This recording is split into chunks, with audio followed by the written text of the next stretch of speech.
Have a really good think, because somebody you know could earn you a lot of money for very little effort. Think, who do you know that wants to buy a property in Spain? A colleague, a mate, someone in your family, a friend of a friend?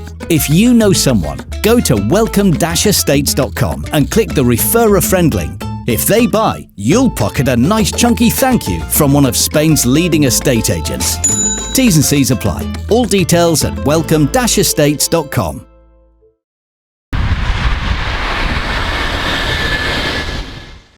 Hello, all you hardcores out there. How are you doing? It's Rusty from Poker's Corner, the biggest gob in sport. Today we're joined by Julian from West Yorkshire. How are you doing, Julian? I'm all right, mate. Yourself? I'm all right, mate. Have we got some news today on the Conor Benn situation? Yeah, something just popped up on my phone about 3 o'clock or something like that. Matt Christie's done an article on the Boxing News and effectively saying that Conor Benn is currently under suspension by UKAD. And I guess that means he's very likely under suspension by the British Boxing Board of Control. So they've slipped that one in very quietly, haven't they? Just a little. So for last month then, right, what is it, 15th, so that's 16. Yeah. For the last 34 days, they've known all that and not said no yet again. Once again, I mean, you and I were chatting offline. We also did the video, what I know you're going to put up at some point, and we were saying that they're all smugly talking about this Dubai job, June the 3rd, and nothing's happened. No tickets on sale, no venue named, nothing whatsoever has happened about this Dubai fight. You know, they were initially talking about it being Manny Pacquiao, and then they went really cold on Manny Pacquiao, and they said, well, Eddie was giving it all. Well, to be honest, Chris Eubank Jr. is a much better fight. That's the fight that we want. And then all of a sudden, we're now hearing that Eubank Jr. is fighting Liam Smith and is activated or is going to stick to his rematch clause. And it makes you wonder what Eubank Jr.'s team know, what we didn't know over the last few weeks. Why would you fight Liam Smith in a fight that you'd be a really big underdog in now and probably get paid about half the amount when you can fight Conor Benn at 160 in Dubai, get paid an absolute fortune, win or lose, or a great kind of cash out fight? But he's gone for Smith, the more dangerous fight. He's gone running back there with begging ball Eubank because he's thought, oh my God, this might not happen again. Yeah, and then they know what's going to happen, don't they? I mean, hasn't Chris Eubank Jr. learned? Has he not wasted enough of his time and enough of his career chasing this fight with Conor Benn? I know, it's madness, isn't it? It just shows, it shows several things, doesn't it? But the one thing, what warms my heart, and there's no gloating, there's no I told you so, and there's no I'm glad about this news, but I feel it's the right news because ultimately all we've had is Conor Benn and Eddie Hearn to a lesser extent and Frank Smith. They think they're above boxing, they think they're above the law, they think they're above the regulators of the sport, and they can just do what they want and they'll get away with it. Well, guess what? You can't do what you want. You've got two adverse findings that you need to answer, and going on Piers Morgan and crying and sending nasty, angry tweets out, blaming everybody but yourself, that's not answering your case. Conor, you got a 270-page document that unequivocally proves you're innocent, although the WBC rejected the cases that you put forward, the irony in that. And then you got Eddie Hearn saying the science is going to blow you into next week. Well, all you need to do is produce that document, give it now to the Board of Control, give it to UKAD, and they'll lift the suspension because you're innocent. Yeah, do you know that bloke who puts telescopes up to the sky? Patrick Moore, is it? Sir Patrick Moore? Sir Patrick Moore, yeah. Eddie were talking about science stuff like he were Patrick Moore. What is Sir Patrick Moore? And I thought, wow, man, they've really shelled out for this. They've got a proper legal team on it. And when it all come out, it won't worth paper it written on that dossier, will it? It were worth nothing. It's like I listened to Terry Chappendama's podcast when you posted. It's really good, and he just said, the Beautiful Boxing podcast. Really, really good is Terry, and he basically said, so Conor Benn says I've paid for an independent team of scientists to kind of, well, like Terry says, well, what a ridiculous thing to say. There's nothing independent about commissioning somebody and paying for them. So they're not independent if you pay for them. They're working for you.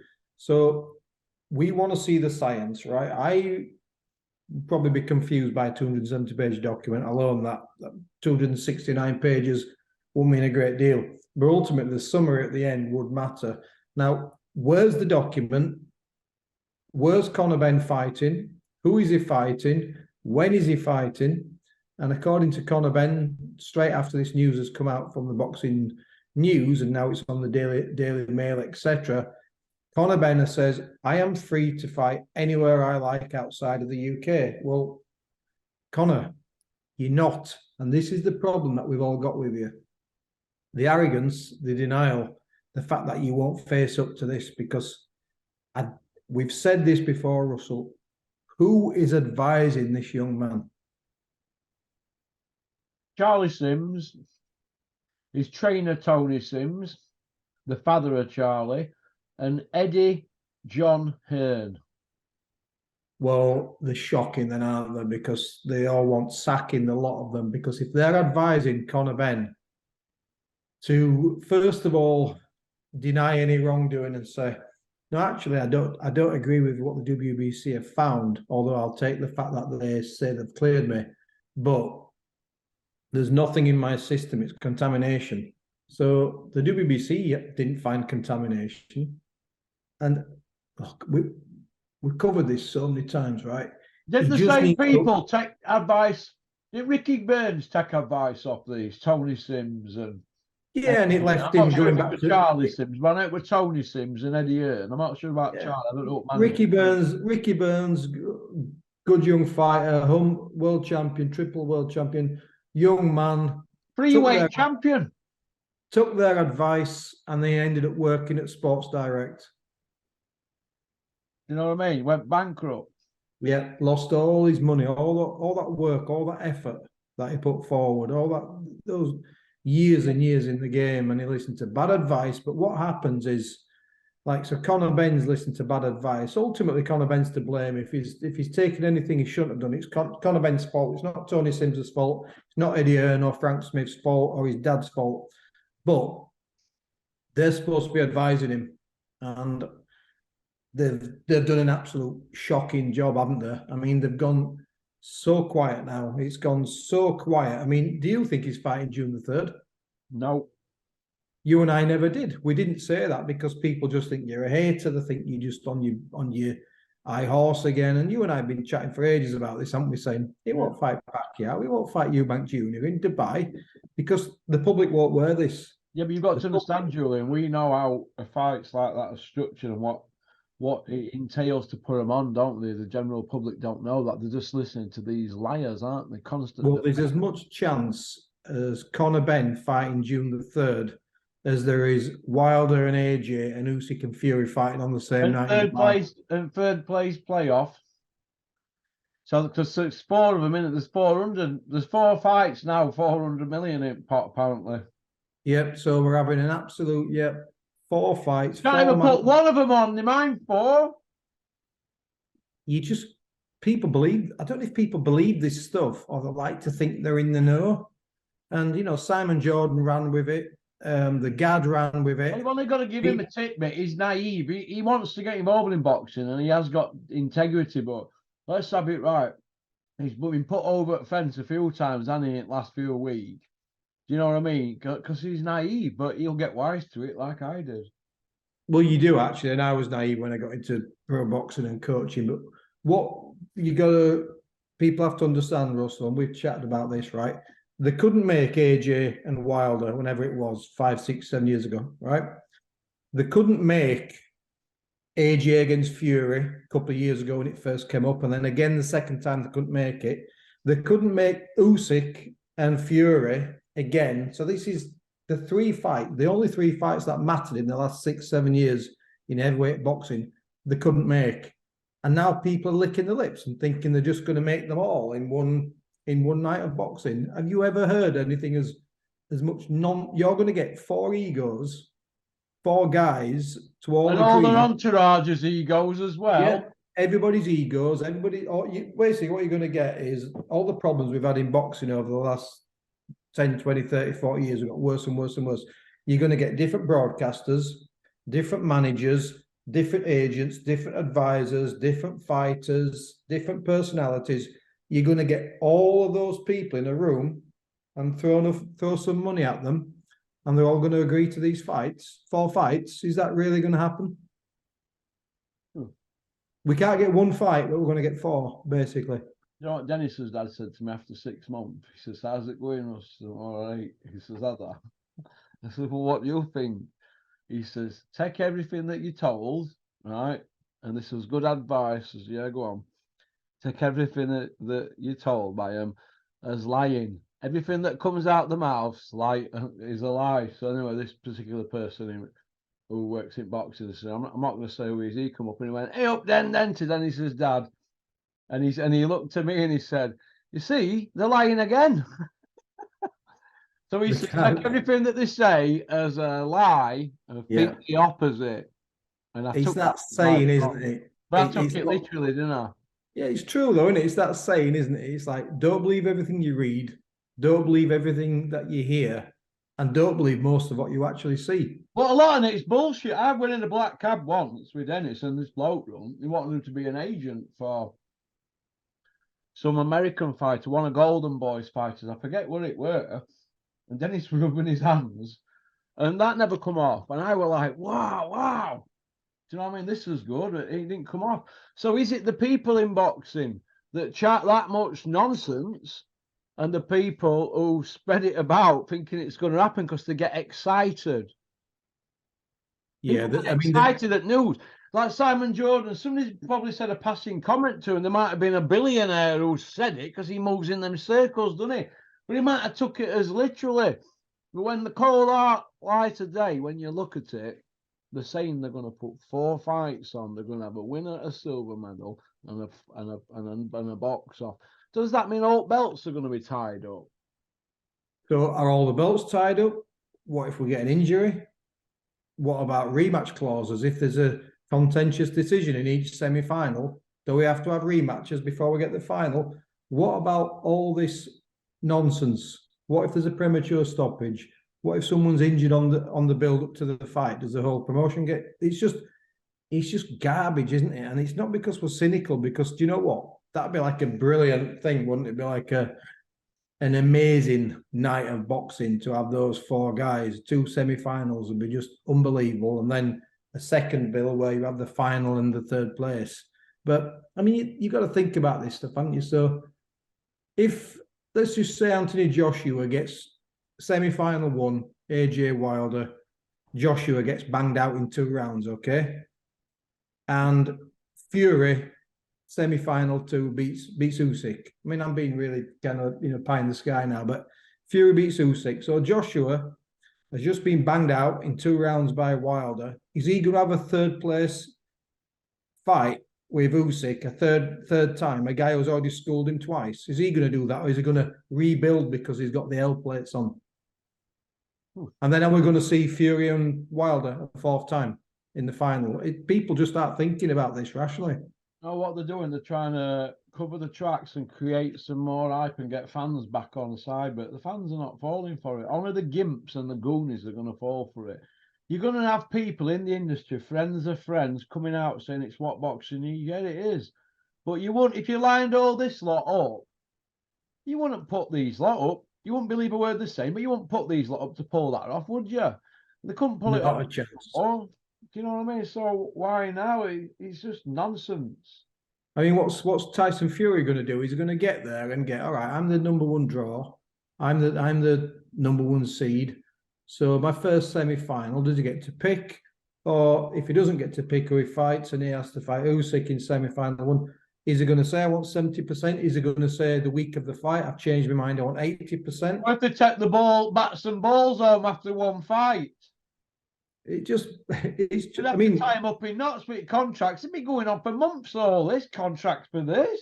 They couldn't sort it before. They were, look, if they all want to fight, they'll do it. But if they all want to pick and choose, it ain't going to happen. And they're going to have substitutes. Exactly. If somebody gets injured, Do you know what I mean? What if there's a dope test failure? Is there going to be stipulation? They'll be tying the scent in knots. They can't put one fight on. They can't get Usyk. They Fury can't on do and it. Usyk's willing to do it for 30%, and he's got 5 of the 6 belts. Yeah, and they still couldn't But get now that all on of a that sudden one. they're all going to sort it. Oh my! Yeah, they're all going to compromise. They're all going to like shake hands and give each other a big hug and say, "Look, there's that much money on the table. We're all going to get rich." Well, I'm going Well, to they're take Eddie already rich. Thompson Senior's advice. Too good to be doing boxing, Russ. It's lies. Yeah, but it's the saying, isn't it? If something's too good to be true, then it generally is. It's not. All this is what we've said. It's stalling tactics. They're just stalling all the time, and it's like Conor Benn. They're stalling all the time because there's an inevitability about Conor Benn now. I initially thought he'll fight in Dubai. He'll get millions. The public will forgive him. Well, thankfully, it doesn't look the case now, does it? It looks like UCAD and VAD and all these are just saying, nah, you gotta get over these tests. You gotta face the music before we They're give going you to any. hammer it. You know what? He's had that much hype. I've never known a drug test go this bad. It's because of how he's been gifted everything. If it was a running a milk kid, he wouldn't have had this hype because he's had everything on a plate and how they've gone about it and his attitude. It's all blown up in the faces, and people have said, you know what, we're not having it. And now it looks like they're going to make an example of him, doesn't it? I agree. And he genuinely thinks he's something special. Eddie Hearn genuinely thinks he's this massive, massive star. And it's proven you're not. And if Canelo Alvarez can get a ban, you certainly can because you've never won anything. You've never won any belt or anything. And we've talked about this so much, but it's become a massive story. But let's be honest, he's really not a massive fighter, is he? It's quite bizarre, actually, how this has grown legs. It's bizarre because of how they've handled it. Conor Benn has got to sit there now with his head in his hands and say, do you know what? I've got wrong people around me because I've took the wrong advice. I'm now looking at a ban. I'm an undefeated fighter. I'm looking at a ban. He's took wrong advice. Nobody's asking questions about this Dr. Usman as well, are they? That seems to have gone missing, doesn't it? Them questions. Yeah, nobody's asking the right questions whatsoever. Is Coogan and them going to start asking questions now? Are they going to get any earning for his Monday morning 100,000 views in 10 hours?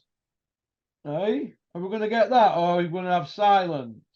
And this is why we continually talk about the same stuff, because people are being lied to, people are being laughed at, and these millionaires in their ivory towers are just laughing at the true boxing fans and the true hardworking people in the sport. They're just laughing at them, and people are lapping them up. I mean, I don't like covering this stuff, but sometimes you see stuff comes up on your timeline. And I saw one of those misfits, the girl, I forget who she is. She's the porn star. Yeah. And they were throwing glasses of water. Her and this girl were throwing glasses of water at each other and trying to kick each other. And they were kind of laughing as they were doing it. And this guy in the middle was trying to split them up. And I just thought, is this really where we're at now? Is this entertaining? And the reason I'm bringing it up is because it were IFL who put this clip on. And I thought, you will actually post anything. You'll post anything, and you're responsible for the demise and the loss of integrity in boxing because you're posting just two. He got a video with 15 million on with Dave Allen with 2 pair of socks down his underpants, didn't he? Yeah, they'll he probably made a fortune off that, so they're not. It's like the Prince Patel interview, was it? And I like Boxing King Media, but are we really talking and posting the views of idiots like that? People come out with the filth that he was coming out with about, Prince Patel. Yeah, filth. About Isaac Lowe's wife. Yeah, that was bad, that. Filth, just filth. There's no place for a guy like that in boxing who's got dozens of phony belts. He disappeared and he's not really beating anybody. And I'm not saying whether he can box or whether he can't box, but is that really what boxing's about? Are they not supposed to be role models? Are they not supposed to be like fighters? Let me tell you this: Isaac Lowe's wife, if she sees will muller him herself, she'll lell him. He won't need Isaac till Isaac can chop him down inside 2 rounds. I mean, but this is it, isn't it? This is people will do anything to sell Isaac punches themselves. him upside down, man, coming out with filth like Yeah, that. he's nothing, is it? All he's just. Was it one of the Edwards? Was it Charlie Edwards who beat him 6 or 7 times in the amateurs or something? I forget, but he's one of these. He's not as good as he thinks he is. But listen, if you want to go out there and put on brilliant performances against good kids, you'll get your shot. But when you actually have to just talk like that, it's just the gutter, Was isn't he it? It's called just Charlie out or filthy. Sonny? Did he call Charlie or Sonny? I think it was Sonny, wasn't it? It was sunny, but I think Charlie Edwards beat him in the amateurs several times, Russell. I He think won't he. be able to get near any of them Edwards lads. No, they're way too good. Sonny Oh my Edwards would God, he ping won't him. get near him. Sonny Edwards would ping him something stupid. He'd make him look a right mug. But you know where I'm coming from, don't you? Is this Sonny would really do it what boxing's one-handed. become? Is this it? Are we listening to filth like that? Are we watching two women, one of them a porn star throwing water on top of each other, and an AFL are posting this stuff? Is this really where we're at with Hey, boxing listen, you journalism? forgot Del Boy strutting around with a tea towel on his head and sunglasses on, telling everybody to F off. It's just cheap views, isn't it? It's just clickbait, and I'm disappointed. But yeah, as you've just said, with Coogan, and I like Coogan, but when are you going to ask these proper questions about Conor Benn? When are you going to ask these real questions about this tournament that they're just making up? It's actually just made up. And Tyson Fury, you can never tell what comes off out of his mouth, whether it's true or not. But even Tyson Fury turned around and says, I can confirm these rumors are absolute bullshit. And I think he was being honest, to be honest. I don't think he was shutting it down. I think he was just saying, Tyson and his dad will see through this and they'll think, I know what's going on here. But really, if they want to be awkward, then they can bin that WBC belt any day, have yep, that ring belt, and say, right, we're going to go solo on our own. They'd only have to employ an agency. They could just yeah. have 3 fights a year in England fighting who they want. If they're smart, they If don't he's need a smart, you big get the right top people or around him. Yep. he's big enough now, Tyson, to do a Mayweather. You watch. Well, Watch it unfold. that's what Floyd did. I mean, Floyd obviously a very smart individual. He had smart people around him, but you know, what did Fury against Chisora? It's still 60,000-70,000 tickets he sold, which was massive, wasn't it? I mean, that just shows that Tyson Fury could effectively have just turned up and shadowboxed that night, and he'd have still sold 60,000 tickets. It just showed how amazing and how popular and how big he's become. And now Anthony Joshua, he struggled selling out the O2, didn't he? And the last 2 or 3 thousand seats, you and I know, there'll have been comps that were giving those away. Listen, Tyson will be sat at home now thinking, right, these are not going to care about him. I remember Bricktop. They don't care for them. Nope. Tyson will know that. His dad will definitely know because he's on outside at BT now, isn't he? That's Yeah. Yeah, he's out. So they'll be thinking, well, why do we want to begin these? They're cut when we don't need them. We don't need them. They could go do a deal with Sky, a one-off deal. If he's for a free agent, they could do a deal with Sky and have it all for themselves. Why would you want to give them a percentage of, well, millions, isn't it? Millions of pounds. And you can have it yourself for your own people. I understand people who do that, by the way. I've got no issue with anybody who's coming up to the end of the contract if they decide to go alone and thinking, you know what, I'm taking the shots. I'm in the gym every single day. I'm going to go alone. As long as they do that in a way that's, professional and there's no scheming, I'd always encourage people to do that because I've always said this when I've trained fighters. I've says, I've trained a lot of boxers over the years, but you've only got one career. You've got to pick a trainer what's right for you, and that might not be me. You have to do what's right for you. As long as it's done in a decent way and there's no scheming and there's no skullduggery, I don't think there'd be anything wrong with Tyson doing that. And this is ultimately what happens, isn't it? I mean, Joe Calzaghe was in a similar situation, wasn't he? Yeah. And Ricky Hatton, initially when they were with Franco, with other people, they chase the mega fights, and the mega fights don't always happen with that promoter, so they'll look elsewhere. I just think there's a way to do it, but I've got no issue with anybody doing what's right for them, as long as you treat people right along the way. But no illusions. People, I always learned 2 things about people that, you do various courses and change management courses, and you learn 2 things about people. People don't like change. That's part of everybody. We don't like change. We like things to stay the same. And the second thing about people is people are inherently selfish. We all are, Russell. You will be. I will be. We just have different levels of selfishness, don't we? Within ourselves. But we're all inherently selfish, and ultimately we'll always do what's best for ourselves. So if Fury wants to do that, I don't see an issue with that. Why not? Frank Warren will do what's best for him. If Tyson Fury, Julian. if Tyson Fury had been knocked out 3 or 4 times on the trot when he signed with Frank, Frank would have just dropped him. Simple as that.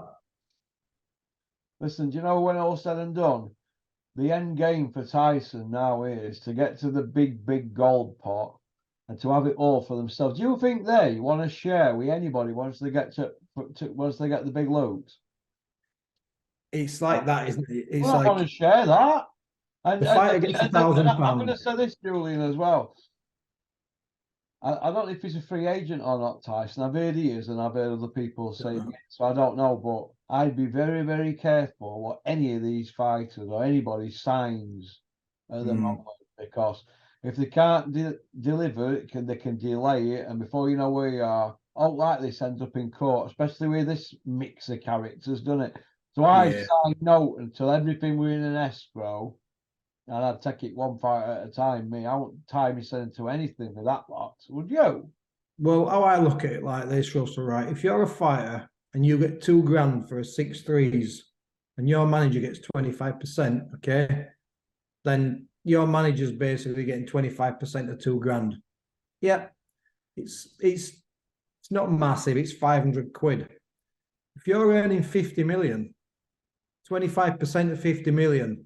It's a big number, isn't it? 12.5 million. So you start to question it, wouldn't you? And that's what I would be doing. I'd be saying, okay, are we going to renegotiate? Because it's like the trainer. The trainer gets 10% up until 10 grand, and then I think it's negotiable. You have separate contracts. You have to lodge them with the board. But once you start paying 25% for a manager, and he probably pays 5% for a business manager, and then there's other percentages that get split up. You start to look at the money that guys like AJ and Fury are actually earning. And then you look at how much they're actually paying out. And then, of course, they've got tax to pay on that. And the board tax all comes off the fighter's purse, the 4% board tax. The organisational fee for the WBC, the WBA, whoever, comes off the fighter's purse. Equipment, nutrition, it all comes off the boxer's purse. It doesn't get split. The manager doesn't pay for this and doesn't pay for that. It all comes off the boxer's purse. Sparring partners comes off the boxer's purse. So if you're a boxer, why not? Why not start to think about yourself? Well, we know what they're like around money. Do you think they're going to want to give Bricks up an Aram it? No. I mean, I know he's got to pay Aram back. Did Aram sign it? It was a big number, wasn't it? A bit like Eddie, and there'll be things written into that contract. Listen, sharp as tax. Tyson and his dad are sharp as tax. They've got a sharp lawyer, like Robert Davis. They've got sharp people around them. They'll not let them have all the pie if they can get it themselves. If they can't get it themselves, they'll have to give some. If they can pull it off, they'll be ta-ta. They know. Listen, Bricktop knows the dance. He don't get close to his fighters, does he? He knows the dance. We can call John Fury as much as we want, but if you think about what he's done with Tommy and that fight against Jake Paul, the money that they've earned from they get this PR, they get it, mate. They get it. Clever. John Fury is absolutely brilliant on Fight Week, isn't he? He's so watchable. He sells it for them, doesn't he? They need him to sell it. He should be on a big cut. Oh, absolutely. John Fury, I'd have put him on 10% of that promotion because people were watching John Fury on Fight Week. It was absolutely hilarious. It was brilliant. Nobody was watching Tommy Fury, really, were they? Well, that's why Tommy needs him, doesn't he? Yeah, so the Furies get it. They get the game. And to be fair to John Fury, he's an ex-pro who's seen the other side of it, the dark side of boxing, where they'll get 300 or 400 quid for a fight at 5 hours' notice.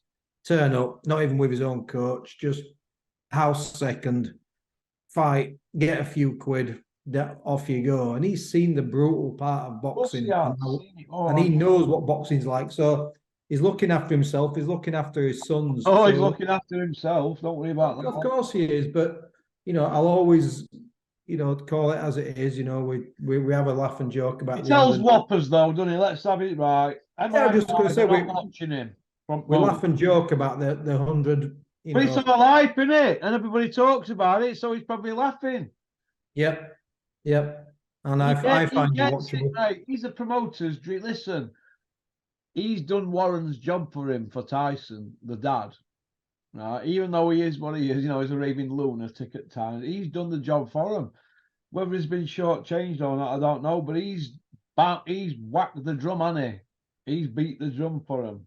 Let me tell you this: it's hard work strutting around at them presses all day, doing interviews and that. It's exhausting. I never did it. It was exhausting. That's why they have to have a mind to him in case he rears up, innit?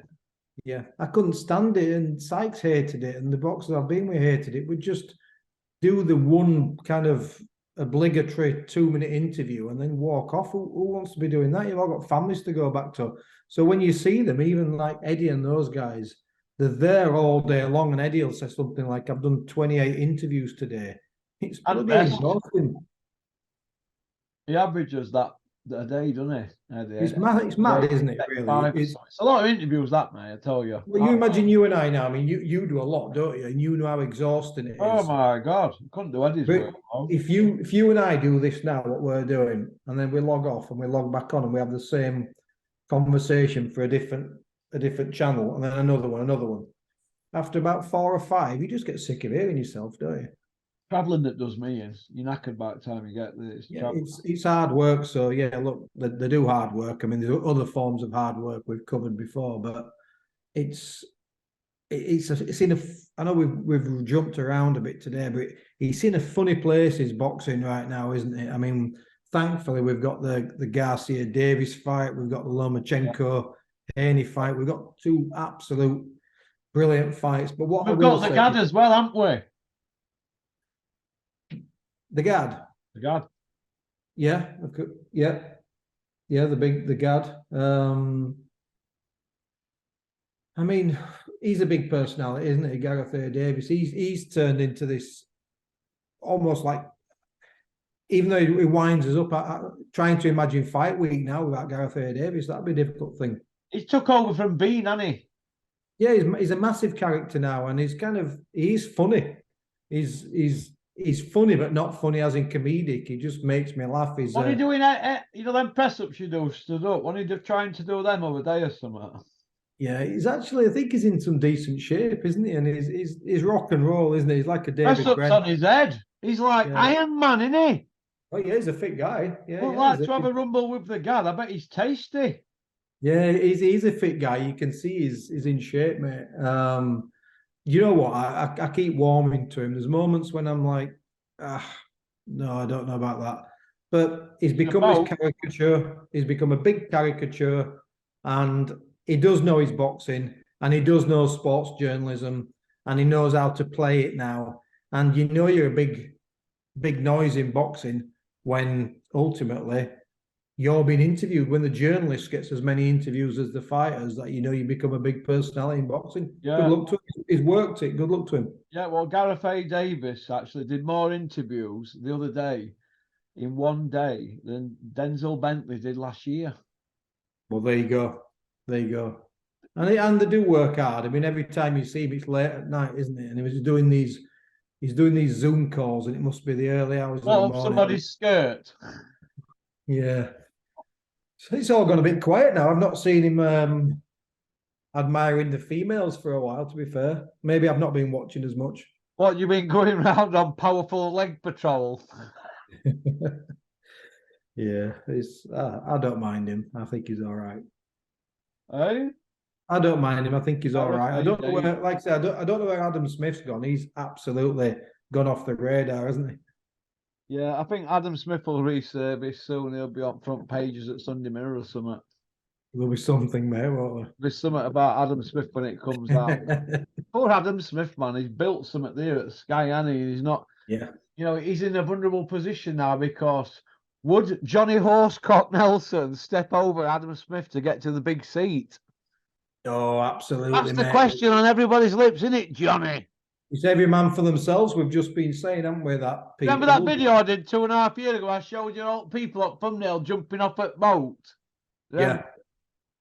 Well, it's all coming true, isn't it? It is coming true, mate. It is coming true. They all feather their own nests, and I get it. Do you know what? I've just been saying about Fury. I have no issue with people doing what's best for them and for the family. What I struggle with is the fakeness of it all. You know, it's like this the Conor Benn situation of going back to Conor Benn. I can't help myself, but he said it. The Talk Sport, Simon Jordan said it. Gareth A. Davis said it. I understand you're not going to burn your bridges, but they're like, he's such a lovely young man. You know, on a personal level, I really, really like Conor Benn. And it was like too much. It's like too much. You probably don't even know him. Just stop. Just say, you know, I find Conor Benn all right. You know, when I've spoken to him before, I found him all right. Just come out and say that. But it's the fakeness of it. And now it's starting to look like, you know, he's going down that dark road and he will get a ban. Not suspension, he'll get a ban. Now it's looking like that. They're turning on him, aren't they? Which is why, to be fair to Conor Benn, I understood why he pushed the microphone away from Gareth A. Davis. Is like, you've not stopped talking not great things about me. Stop being fake. Stop saying you love me. Stop saying you think I'm a wonderful young man. And then sticking the boot in every time there's a camera in your face. Be real or not. And I guess that's what I struggle with. Yeah, I was a bit disappointed when he first started at TalkSport, Gareth A. Davis, because he reminded me of Sam Jones, whereas you want to be everybody's mate and you want to be in everybody's camp. And I think it blew up on his face for Conor Benn. But at least Coogan ain't coming out and asking questions, whereas Gareth A. Davis were more or less pushed into putting it out there. Yeah. More or less having to, because he's more or less camp bricked up in it. So he more definitely. His team bricked up in it, Gareth A. Davis, the guy. But Gareth A. Davis, where he more or less had to do that, had to go after Ben. He had to do, mate, because he's in media, isn't it? Plus his team. I think there's an element of it. You have to be objective, and I guess trying to He get weren't an interview with objective. Ben. I don't think he went after Conor Benn. He weren't objective about it, wasn't he? He's doing his job.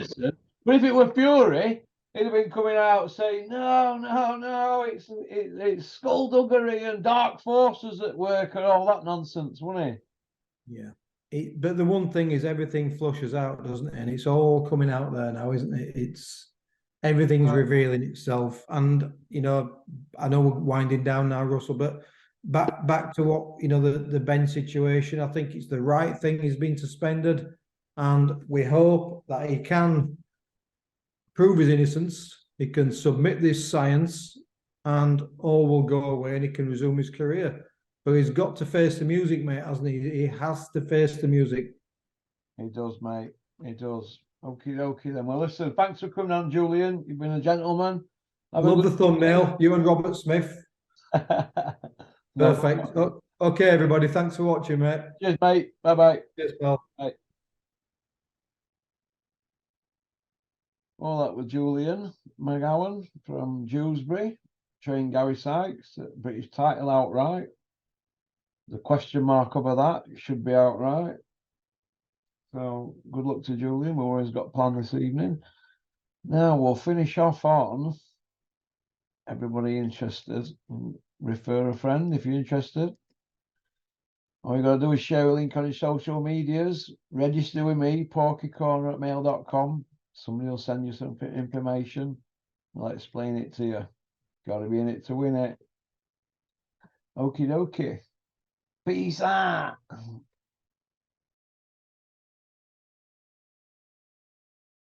Porky's Corner is proud to be sponsored by Spartan Site Solutions. They are specialists in civil engineering and demolition contracts for the construction industry.